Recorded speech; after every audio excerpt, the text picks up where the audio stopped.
Okay,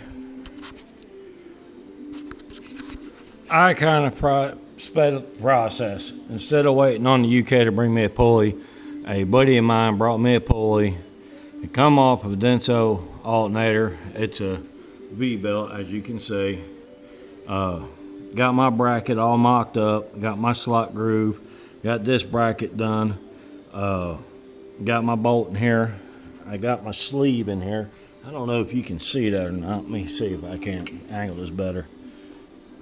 I got my sleeve in there. Of course, there's my pulley. And as you can see, well, I say, you might not be able to see it. Let me hook up this light better to where you might be able to see it. I'm not sure.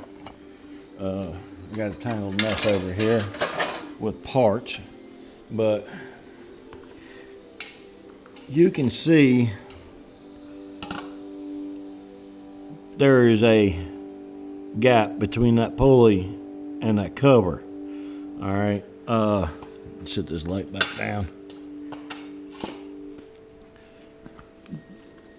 I guess the first thing I should tell you is there's a big metal washer. It lays right up against the crank pulley where your timing belt is. That needs to stay there because that helps guide your timing pulley and stays on the gear itself. And then you'll have a washer that comes with it. Of course, you need to leave that on there. Order for me to get this particular pulley up off of this bolt and this cover, I had to put another washer in there, another thick flat washer. That will work with the 12 millimeter bolt. Pretty much that's about it. I torqued it down. It's 51 foot-pounds of torque. So that's done.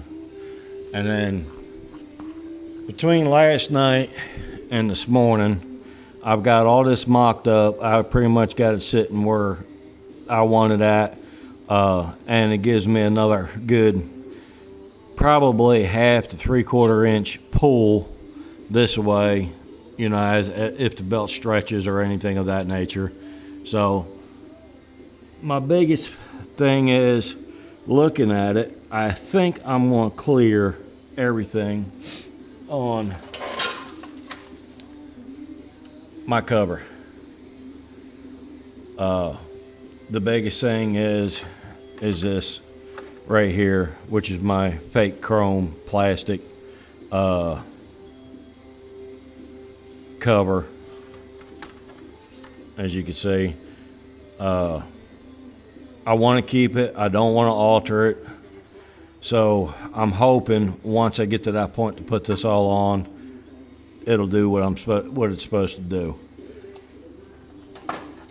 Like I said, I had this stock on hand.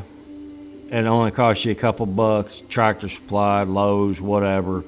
I got flat stock up here for the one that goes all the way across, and then I was going to use a flat stock right here. I had doubled it up because this is thin stock. I gave it to where it has a little bit of flexibility, because when you cut this tube, which is part of your frame for your fairing, kind of holds your fairing in place. When you cut that off here and up in here, I left a little hump there to kind of give it an arch, which gives it a little bit more strength on that. And I use this thinner flat stock to give that angle. Well, I doubled the flat stock up on this, and I was just going to use this and weld that right to that. And well, I decided not to. I actually decided to use the angle that I had, which is basically the same angle as I used on this one here, and just cut that, shape that. You see I put a curve here for the alternator to slide up and down. Of course, I curved my slot to go on an angle from up here to down here. This way, when it pulls away, you know, my belt will come down a little bit. I did notice when I used a piece of string to measure to see what size belt I need, it's actually, I think it might wind up hitting here.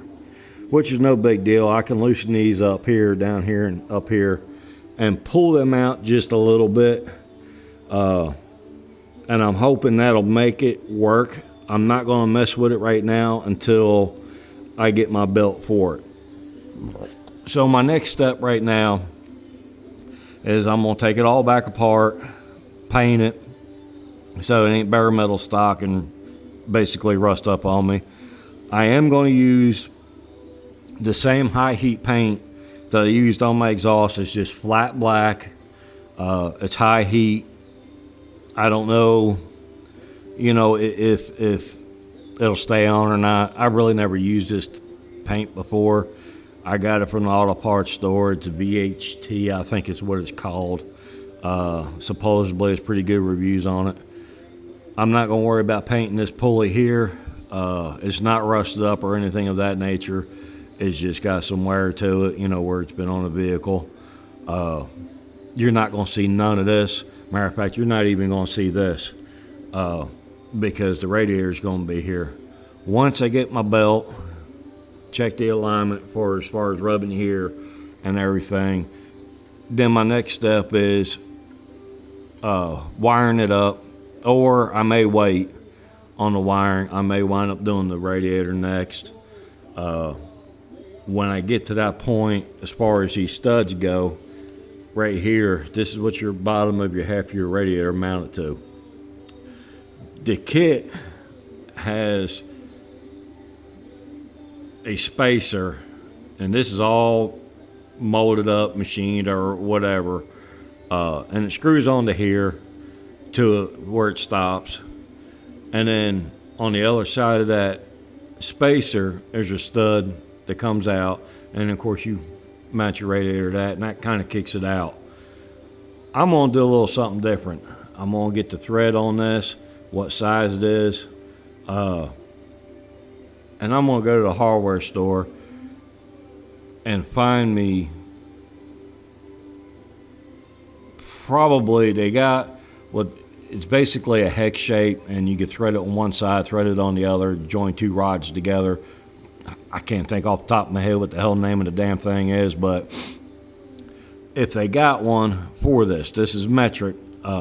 I know they got them for standard. I got to see if I can get them for metric, and then kind of go from there as far as kicking this out, even if I need to kick it out, because like I said, when you buy the kit, they tell you to cut this leg off, and then they want you to lower your fan blade close to the radiator. And I'm not grasping why you need to lower this if you're only cutting one leg off for the belt to come around. Other than if you look at it on an angle, that belt comes real close to this fan blade right here. So with me running a V-belt, all this might be different. But before I cut this, because I really don't want to cut it, I am going to look into electric fan. I know this is small, but like I was saying before, I was told they actually make a bigger one to mount on here. And as you can see, it is pretty much, by the time I mount it up on the facing here, it is the same height as my shroud. And I know that this here will pull a lot less amperage than this will, which will also help on the battery, because this fan here pulls some juice. If you ever watched your voltmeter, you'll see when your fan kicks on, that voltage will drop down and kick back up. So you know right then and there it is drawing some juice. These fans don't. They don't draw near as much juice. Of course, they also have a lot more blades on there, which gives a little bit more power, so you don't need all that motor like you do this one, because this is only a 4-bladed fan. But we'll cross that bridge when it comes to it. But I've got the alternator on, got my pulley on, and right now, the alternator and pulley is the only money I got into it. I take that back. I did buy the 12 millimeter bolt. I did buy that. I bought that at Lowe's, and I think that was like $2, something like that, $2-3. The alternator cost me $133. This here cost me $32. So that's what, $165. I got $165, and then plus say another $2 into $167 into this kit. Everything else I had on hand, all the nuts, bolts, washers, all that. So with that being said, I'm still way under $700, or if you want to look at it, $699. I'm way, way under that. So, and then when I buy my belt, what's that? Another $5-6, if that. You know, I'm still under $200. You know, and the other alternate kit came with the pulley, and I'm wanting to say the brackets, and that's it. $215 for the pulley and the 2 brackets. $215. You don't get nothing else. And the other option was everything, even the wiring and the belt, for $699. I'm still under $200, and I've got everything. You know, for the guys that want to do this and you know, don't have piece and angle or whatever in here, like I said, you can run to Lowe's, Tractor Supply, even a scrapyard that sells metal. I'm sure there's something in your neighborhood and nearby your neighborhood that has this stuff. Pick it up, pennies on the dollar. Real cheap. You don't need a whole bunch. I got probably what, I don't know, 8 inches right there of some flat stock. And I got, I don't know what, 4 there and maybe another 2 there. You know, you're looking total of 10 inches of flat stock, 10 inches of angle.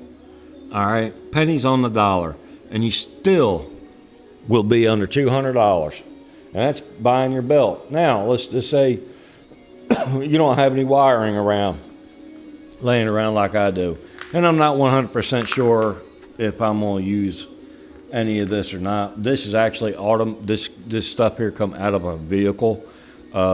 Yeah, I'm kind of a pack rat. I see something that I think I can use later on down the road, I save it. Now, if it's a big piece of crap or whatever, I'm not going to save it, but this is the wire that I chose to pick out. I may or may not use it, I don't know, but even the wiring alone, you know, come on, guys. Y'all got friends. Go raid their garage. You know, get a piece here or there. And you still stay under, way under $600 or $699. Now I will have to buy a breaker. You know, I don't know how much they run. Never bought one before. I was told they're under $5. You know, at your local auto parts store, Advance, AutoZone, Napa, wherever the hell you go. It really don't matter. But I was told the breakers. Matter of fact, I'll show you. I was told the breakers go for around there $3 to $5. You want, and I stress this, please put one on. Put a fuse in there if you want to, but definitely put a breaker on there. This is your positive side where the battery goes. This is your negative side of where the battery goes. You want to mount that breaker as close as you can without being actually on the battery itself when you do this. And you want it to mount it somewhere in here. I don't care where you mount it, but you want it mounted in here as far as getting as close as you can to the battery. It's going to save your wiring on your bike. That's the main thing. You're not going to have a wire fire. Some of this stuff, some of this wiring you see in here, this has already been done before I got the bike. I've traced some of it. I kind of know where some of it is or what it is. Like these here, these are actually, looks like a wiring harness. And then he used it for speaker wire. And then I just run it all the way up in here into my stereo. And it's all on the casing. This here actually come out of a 1-ton Chevrolet. It was wiring for the fuel float, fuel switch, and everything. And that's what I used. And it's in a hard case wiring. And it's speaker wire. It looks nice and neat, tucked away. Of course, this sits down in here like this, but I took some of my wire ties. Some of these wires, like this one here, all that damn electrical tape, I didn't do that. That's not my work. So, this is your opportunity to straighten this stuff up and get it cleaned up and all that. This bike, to my understanding, came from North Carolina originally. Then it wound up here in Gleason, Tennessee. Then it wound up in Fulton, Tennessee. And then it wound up here with me. I can tell you this much. This bike sat outside for a long time because when I first got it, I immediately changed the oil, checked the antifreeze in it, did a tune-up on it, and of course, when I checked the air filter, I took that box out and the lid off the box, and I swear there's probably about 5 pounds of acorns in it. And the guy I got it off of, he said he only ran it a couple times. I don't know how long he ran it for, the guy before him. I have no idea. But I can tell you this much, there's a lot of acorns in that thing. And so that kind of tells you something. I'm going to show you the exhaust that I've been doing. Excuse me. And kind of show you what's going on here with the exhaust. A buddy of mine gave me this exhaust. He said it was too loud. He took it back off of his 1200 when it had a 1200. He's got a 1500 now. And he didn't like it because it was way too loud for him. He is a little bit older gentleman than me. I really don't like the super loud pipes. I don't mind a loud pipe, but I don't like the super loud pipes. So I'm gonna hook these up. I may or may not like them. I don't know. If I don't like them, take them back off, put the battery back on. But this is the pipe that I'm putting on here. As you can see, all the rust and everything. I'm painting them flat black. Now, I watched and read some stuff on the internet, how to paint over chrome. It's the first time for me ever doing this. I really don't know. But I took 180 grit sandpaper, scuffed the piss out of it. I have a sanding pad wheel that goes on my drill here, and I use that up on all around the really rusted shit. And then I finished the rest of it out on some 180 grit sandpaper. They say you scruff it all up really good, so where the paint will adhere to the chrome. And then they say to use degreaser. Wash the crap out of it, get all your oil-based fingerprints off of there, grease off of there, dirt off of there, grime off of there, blah, blah, blah. This is it right here. This is my cross pipe. I did not bake it. They say to bake it, you could do it 2 ways. Throw it in the oven in your house, or you can mount it on your bike, and they say to run it for 10 minutes, cool down 10 minutes, and that's at idle. Run it idle for another 20 minutes, let it cool down for 20 minutes, and then go take it for a bike ride, for about 30 minutes or so, and then come back and then let it completely cool down, and supposedly it's baked on there. I ain't doing that. I can't do that. I ain't got time to do that. I only found a couple spots, and I really think it's because of where I didn't clean it properly. Here's a spot here. I don't know if you can see it or not. Probably not. I'm letting it kind of twirl around. It's right by the front of my thumb. I don't know if you'll be able to see that kind of glisten, but there's a spot there. Actually, it's not like a round spot. It almost looks like a crevice, a couple of little lines. This pipe here, I cleaned really, really good, the cross pipe. I sanded it really, really good, and I don't have any problems with it. The clamp, I forgot to degrease, and I found all kinds of flaws in it.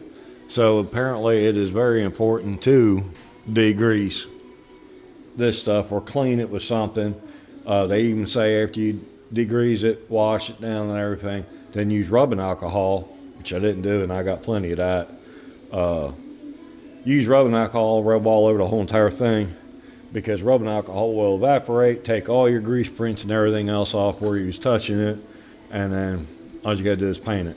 What I did, of course, it was a nice hot sunny day, because it's not hot sunny day today. The wind's blowing, and I think it's only going to get up to 60. I swear to God, it feels like it's fall instead of summertime in summertime. But that particular day, I think it got up to around there 80. And I just hung it from up here, hung it down, and of course the sun was shining by that afternoon, and I was letting the sun set on it for a while, and then at nighttime I just brought it in and hung it up. So that's where I'm at on the bike. I don't know why I told you about the exhaust. It really don't have nothing to do with this poor boy alternator conversion kit crap. The only reason why I'm doing this video is because of all the videos I've watched, it's pretty much everybody bought this kit. I priced the kit two different directions.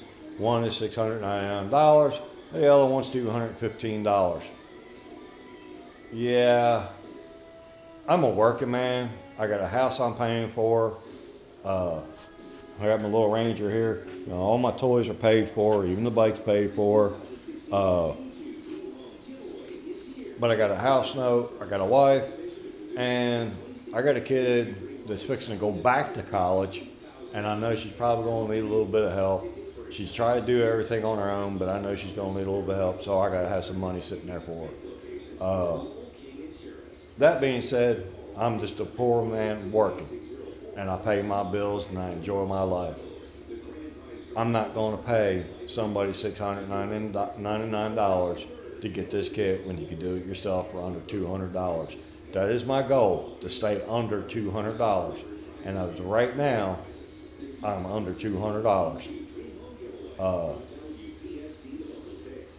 The only thing I gotta do is I gotta look in the wiring diagram book, and I want to keep my voltmeter up here working. I gotta see how it's all tied together as far as my stator, rectifier, and all that. I'm hoping all I got to do is disconnect my stator or rectifier, I'm not sure, and my voltmeter will still read the same. If not, I'll probably want to turn this apart, pulling that out of there, go find me an aftermarket one that will fit up inside here, and I'll run my voltmeter right to my battery. I will ground it to the frame, but I'll run my hot wire to the battery, because your frame is your grounding point on everything. And a lot of times with these 1200 LTDs, from what I understood, everything I've read, most of the time with the stators, the first culprit is actually the grounding.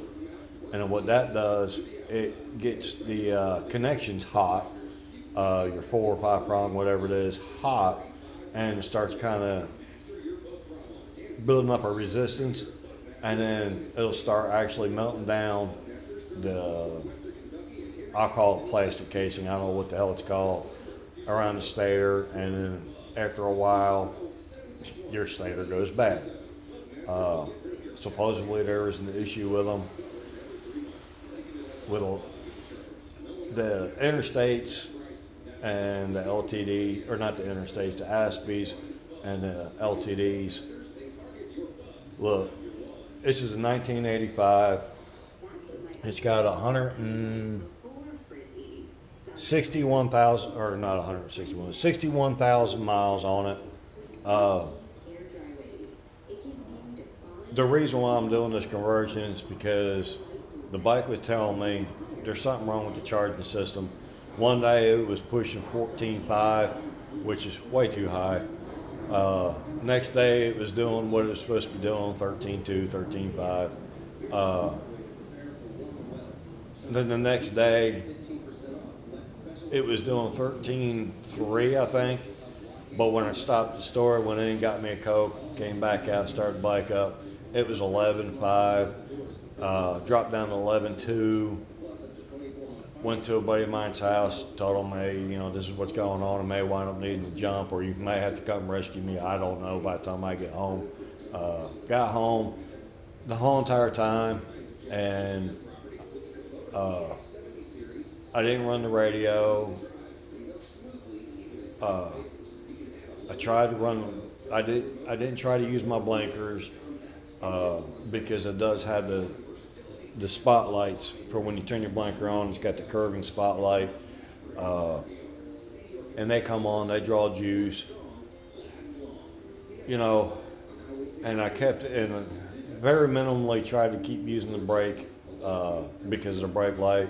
Every time I had to slow down or whatever, I just slowed down, downshift, unless it was absolutely necessary to use my brake for the brake light to come on, to try to keep from drawing voltage. It never came up above 11.5. Matter of fact, I think it pretty much stayed right at around there 11.2 all the way to the house. So, with that being said, I just decided to do this conversion.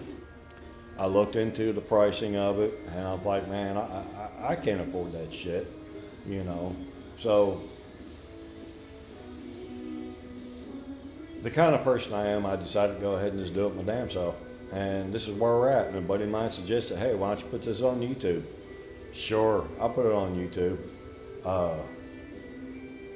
I'm not really telling you how to do it. I'm just trying to tell you that you can do it and do it cheaply. And when I say cheaply, I ain't talking about quality. I'm talking about how much money you're putting into it.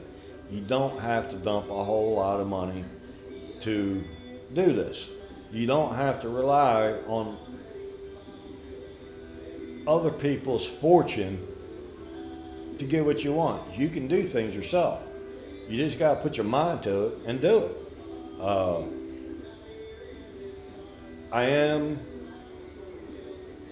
Let's just say I'm mechanically inclined. I know a little of everything, a whole lot of nothing on one thing. I tinker a lot. Ever since I was a little kid, I took shit apart, find out what makes it tick, put it back together, and prayed it'll work when I put it back together. It seemed to always work fine, although it's kind of funny because when you look around, you'll find a couple of bolts or screws or a nut or washers or whatever, and you forgot to put it in there. But the damn thing ran fucking better than what it did when I first took it apart, so who the hell knows? And I'm sure there's a lot of guys out there who will agree with me on that one.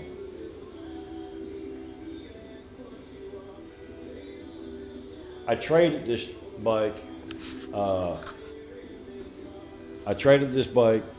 for a 77 Chevy, 1 ton that I had, and I did some engine work to it. I changed the rear up underneath of it. I took the flatbed off of it, put a 8-foot bed on there, and there was a gap between the cab and the bed, and I was going to actually cut another bed and then weld it to it to extend the bed. So basically, I'd wind up with a, if I can remember, it was like almost 13-foot bed. It may have been, like 12 and a half, somewhere between 12 and a half and 13-foot bed. Nobody's ever done it that I've ever seen. By the time I got to the point where I'm at, this guy come along, this gull wing. I didn't even have the bed completed yet. Matter of fact, I just stuck a bed box in between the cab and the bed for that point in time until I got another bed to cut and weld on there. He liked the idea of the toolbox being there. This way it leaves him with an 8-foot bed that he can throw anything in, and then all his tools and everything go inside the bed box that was in between the cab and the bed. Well, I warned him that this truck basically has no speed to it. It is a work truck. It will yank a fucking house down the way I built the truck, between the transmission, the engine, and the rear. He got in it, he drove it, and he liked it. He really liked it. He realized there was no speed to this truck. 65 mile an hour tops, and you're winding down. You weren't going any faster because of the way I had it all set up. But he liked it. He wanted it for a work truck. And so he was satisfied. He showed me the gold wing. I liked it. There were some issues with it when I first got it, but it was small little things. It wasn't nothing much. This guy said he didn't ride it much. He only rode it once or twice, and it pretty much sat. He didn't have time to mess with it or anything like that. So I wound up getting it. I changed the back tire. Everybody in my town they said, no, I don't want to do it. No, I don't want to change it. All these bike shops and this and that. It's like they're going to get a damn gold wing disease or something. I found it funny. So I said, okay, I'll do it myself. Well, I got the bike up, got it up off the air. I got a little motorcycle lift jack over there. I only paid $50 for the fucking thing. It's not the greatest, by no means. It's not no pit bull motorcycle lift. But I got it up and started unbolting everything. Did not take my saddlebags off. Of course, at the time, I don't know what the way you want to call it, but I call that my bumper. I did have my bumper off. I did take that off for a couple of reasons. It wasn't actually for to change my tire. They had a hitch on here on the back, and the son of a bitch come down to about here, and every time I come out of a parking lot that had one of them little fucking Humpy-Doo things, I'd hit the shank of that damn hitch and about dumped the bike when I had my wife on it. And I said, that's it, it's coming off. So I had took it off to get that damn ball hitch off of there. And of course, when I was up on there looking at it, I'm thinking, man, I'm glad I didn't haul anything on it, because they actually just had it bolted to the fucking bumper, not the bike. I'm like, what the hell? I mean, come on, people. It's common sense. They ain't shit to that damn thin little itty bitty chrome metal there. It's dressing. It's treat it like fiberglass. It's going to break. It's going to bend. It's for dressing. It's not for anything else. So I got it off of there, and of course when I took it off of there, my tips, my chrome tips, looked like it stuck out. I swear it looked like it stuck out about 4 or 5 inches. I don't know. It was kind of funny looking. So I took my tips off, and I had the square pipe on there, and didn't change the sound none or anything like that. But I got it to where the exhaust was pretty much flush to the back end here. Uh, but I got the tire back on and everything. No problem. And of course, I redid the wiring, all that, because none of them lights worked. They work now. Did all that, got it all back on there, kept the hitch off of it, put my tips back on there. You know, bled the brakes out because they're all kind of squishy. You got new pads on there. The rotor on the back, it really needs to be replaced, but damn, Honda wants, I think somewhere around there like $400 or $500 for that rotor. It's a bolt-on rotor. It's like not molded to the rim or nothing. I'm thinking, man, I can see the reason why they keep slapping pads on that rotor. But somewhere down the road, I will replace it. Just, I can't do it right now. But I bled the brakes out, got some new fluid flushing through there. They work better. Still ain't the greatest, but they do work better. The front rotor's fine. Of course, it was new pads on the front too, as well as the back. And the front tire was on here when I got it, and you can kind of see it's pretty good tread on there. I wouldn't call it brand new, but I definitely call it pretty damn good tread. I won't have to worry about it this year, that's for sure. The murals, I think I talked about this on the first one. I just hate the damn things. I'm not a mural person.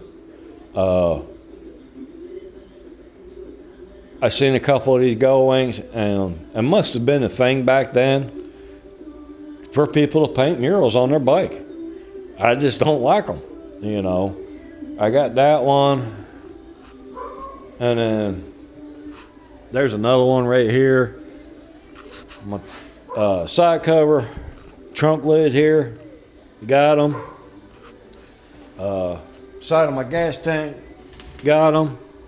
You know, the waterfalls there, you know, and like I said, up front, got them. Now, I do like this, and I took pictures of this, and I think I talked about this in the other video. This bike's going to be burnt orange when I'm done with it. And I took pictures of all this here work. This is all hand painted on, by the way. Whoever did this did a really, really good job. They also did the eagle too. And they really, really did a good job with that. I mean, even the murals look pretty damn good, I'll be honest with you. I just don't like the murals. And I took pictures of all the spots that are on here. When I paint it burnt orange, my color scheme is going to be obviously flat black, burnt orange on the bike, and then there's going to be a couple pieces here that I'm going to paint black, flat black on here. Get this out of the way. Like this cover here, I'm not going to get it re-chromed. This cover here, I'm not going to get it re-chromed. I don't know what the fuck happened to that, but that's pitiful looking. I'm going to go ahead and sand all that down as smooth as I can. I'm painting that black, flat black, painting that flat black. Of course, I'll leave the chrome. Unless it's that severely damaged, then I'm not going to paint it. I'm not going to replace it with more chrome.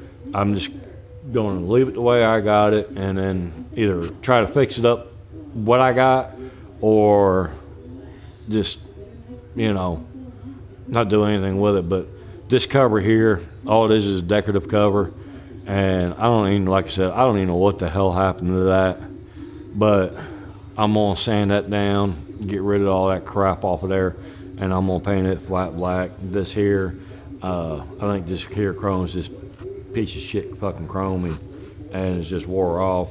Maybe the reason why that's the way that is.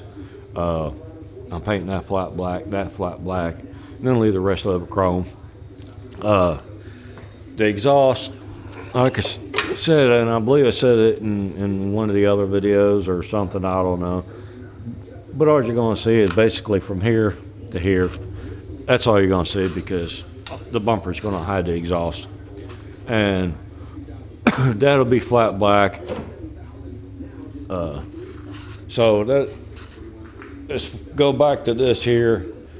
There's a guy in this town I was told that actually does this stuff by hand, or he can do sticker stencils or whatever you want to do, airbrushing. But I think by hand, I think it looks better.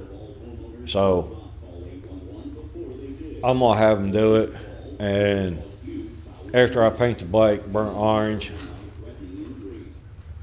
of course I may have him touch this eagle up a little bit. I do like the eagle on here.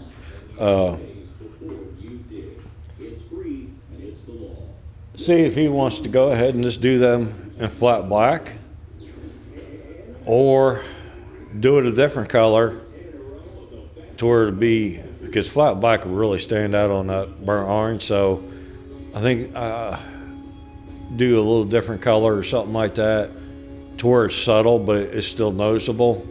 I don't know, but I do like that on there without the murals.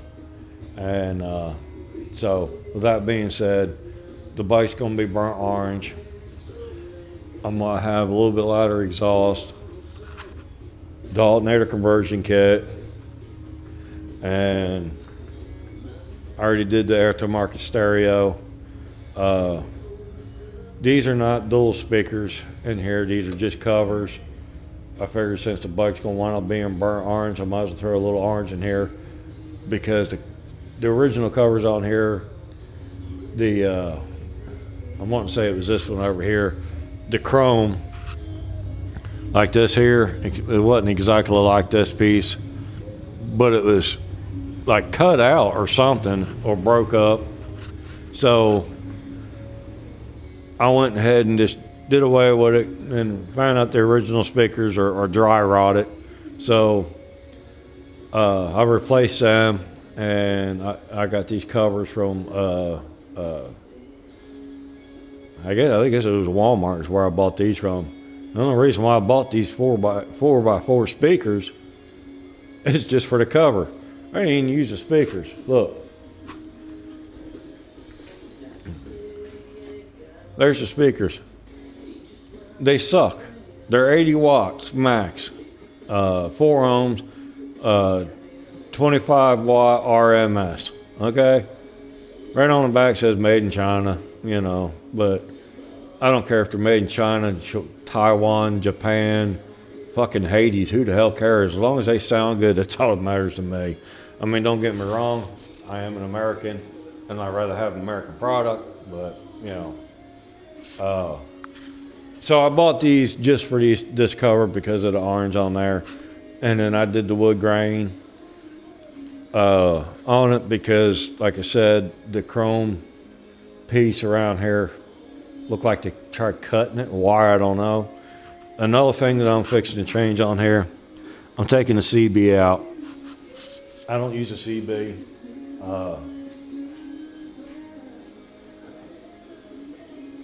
I got Uclear headset in my helmet, my wife's helmet.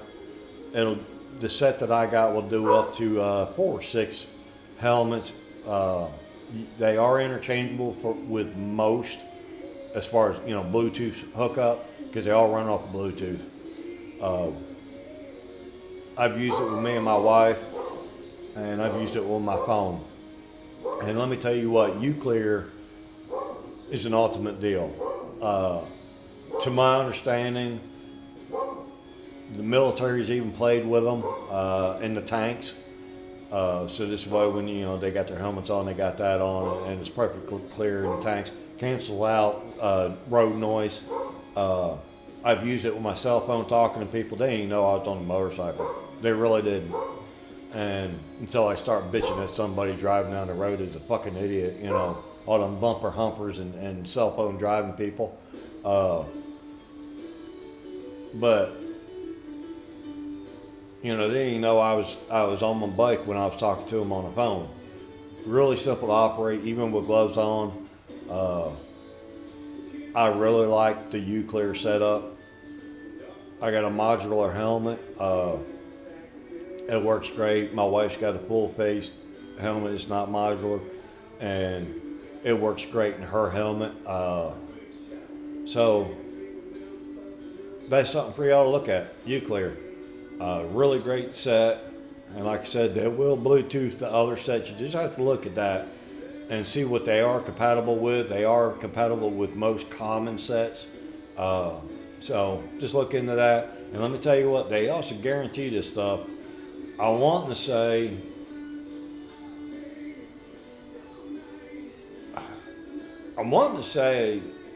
it had like a 5 to 10 year warranty. I want to say 10-year warranty on everything. They even got updates for your unit, the control unit. You plug it into your computer, laptop, whatever you got, and if there's updates available, your head unit not your head unit, your main unit, your control unit, the computer in there will get updated. So they're constantly upgrading, updating, and everything. I really am satisfied with Uclear. Something for y'all to look into if you don't have it. Even if you don't, they got several different sets. You know, I got this set that has basically 2 sets in it. It's a Uclear 200 plus or something like that is what it's called. I forget now. It's been a little while since I bought it. Basically, the kit comes with two units. And when I say units, it got both your earpieces, which your mics are in there. By the way, this set is boomless. There's no boom right in front of your face or anything like that, or coming down and around. Everything is right up by your ears, mounts up inside your helmet so that your ears don't even touch it. Look at my big ass ears. They don't touch the damn things.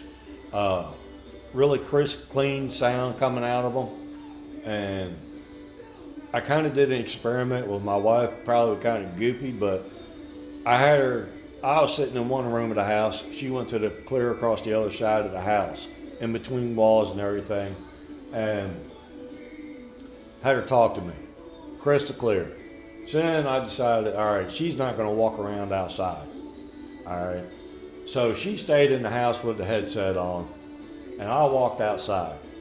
And I actually walked into my garage. As you can see, it's just a metal garage, metal building. All right. I get really bad Wi-Fi reception in here from my Wi-Fi, and my house is right next to my garage. When I say right next, we're talking 3-foot gap between the door and the wall of my garage, okay? There's a lot of blockage. I could talk to her crystal clear. All right. Of course, out in the yard, it does even better because I'm not inside the metal building. I figured this would be the ultimate test right here, but it works. I haven't ridden with anybody that had, Bluetoothed up with my set or anything like that, like a group ride or whatever. But what you'll see on, say, YouTube or their videos, the range on a flataway. Now, when I say flataway, it's flat. There's not hills or anything of that nature. You're probably looking at around there a quarter of a mile before you start kind of breaking up with the Bluetooth range. If you are on what I call a hilly road, you got ups and down hills, and you got a little bit of blockage going on with some trees or whatever, you're probably looking at just a little over eighth of that, close. I mean, you're pretty close to still a quarter of a mile, but you're under that quarter mark. Come on, man. If you're going to be an eighth or a quarter of a mile ahead of your rider in a group ride, you don't need to be riding with them, And if you do get that far apart, before you get to a quarter of a mile, if you're having issues and your buddy's going up ahead of you, holler at him before he gets a quarter of a mile away. Quarter of a mile, a bit of a distance, So, in all practicality, Uclear, it's really worth it. It really is to me.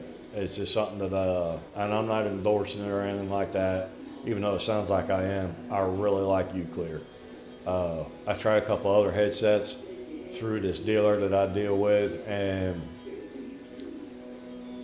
I actually tried with the boom mic and everything, and I just, one thing or another was wrong with it, or went wrong with it, or I just didn't personally like it. And he pointed me out to this U-Clear, and he said, look, he said, try it out. He says, I know it's pricey. And he said, but try it out. When I say pricey, it was like around there $300 for this set. But let me tell you what, man, it was definitely well worth it.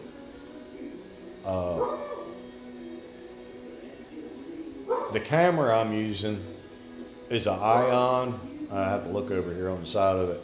Ion Air Pro Wi-Fi. It's the Ion 2, I guess as you want to call it. It's the Wi-Fi one. It's got the Dewey that screws in the back. I had bought a GoPro. It was a cheaper line of the GoPros. I didn't like it. I didn't like the square. I didn't like the fact that you put it in a case, another plastic case, to waterproof it. I really, when I decided to get rid of the camera and get me an Ion camera, I wanted the one, and this is my fault. I feel stupid actually even be sitting there saying it, but I wanted the one with the external mic. This way I can run the external mic inside my helmet while I'm riding. I can talk and videotape. Kind of do one of them, video blogging things that everybody's doing on YouTube. I figured, the hell, I'll give it a try, And, well, my dumbass didn't really read it. I got excited. I actually thought it was the one with the external mic, and I got it on sale, I thought, and yeah, it wasn't. It was the Wi-Fi, the Ion Pro. Let me look at the side again. The Ion Air Pro Wi-Fi is basically the Air Pro 2. They got the original 2, 3, and of course I think by now they got 4 or 5. I don't know, but I bought this camera and I got super excited when I got the package. Of course I drive for a living. I was on the road, and my wife said it came in, so I asked her to open it up, and I said it should be in a box, and the camera is sitting right there, and you can see through the plastic. It's on the box, kind of like a plastic lid. She's like, no. I said, what do you mean, no? And she said, it's just in a real old cardboard box, small cardboard box. I'm like, what? And I was like, I wonder if this is reconditioned bullshit, you know what I mean? I feel like I'm getting ripped off now, even though it indicated new. I said, I'm fixing to I bought it through Amazon. And I've dealing with Amazon for a few years now, and of course I'm a Prime member and all that crap, and by the way, that's worth it. So, as a man, I'm fixing to get a hold of Amazon. I'm not a happy camper. Well, when I got home, I looked at it. I looked at my receipt.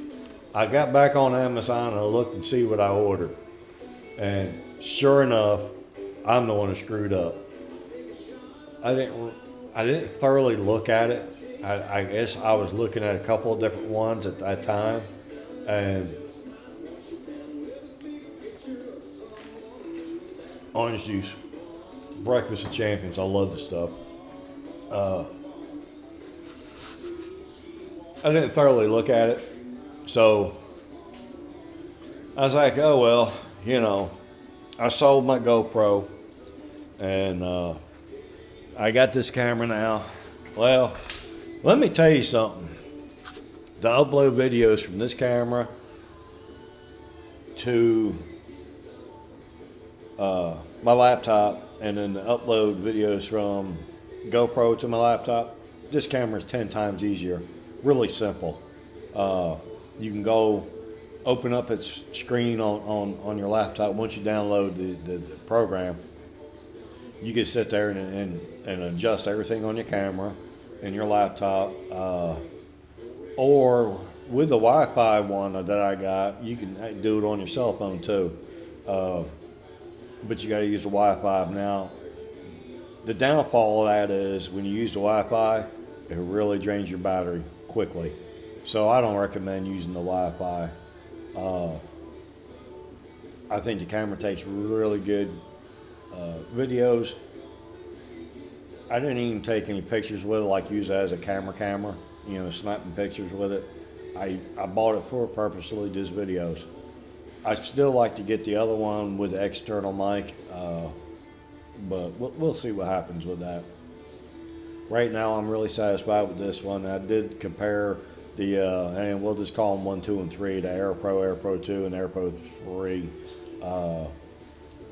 On YouTube, if you get on there, you'll look and you'll see where these guys broke them down in 3 different videos, and you get to see the quality of the video as far as clarity, the coloring, even the sound. And out of the 3 of them, the 2, which is the one I got, I think the quality of the color, the picture, and everything is by far the best. So I'm glad I goofed because it's not the one I wanted, but yet at the same time I got the one that was the better of the 3. Now the one with the external mic is supposedly, I think it's a little bit more green tint to the video than say this one, but it's got the external mic, you know, which I don't mind having a little bit more green tint to it. That's not a big deal as long as it's not washing everything out. But the Ion Air Pro Wi-Fi is what I got. So if you're wondering what camera I'm using, there's your information. As far as getting back to the motorcycle, because I kind of got way off the subject there, and I may not even air this, I don't know, or I may just throw it up just for people who just want to sit there and watch a video. As far as the motorcycle goes, I will get back to you once I get to that point, but I'm going to call it quits for now because I've got a lot of other stuff I need to do around the house that is way more important than this motorcycle at this point in time. So I'll holler at y'all later.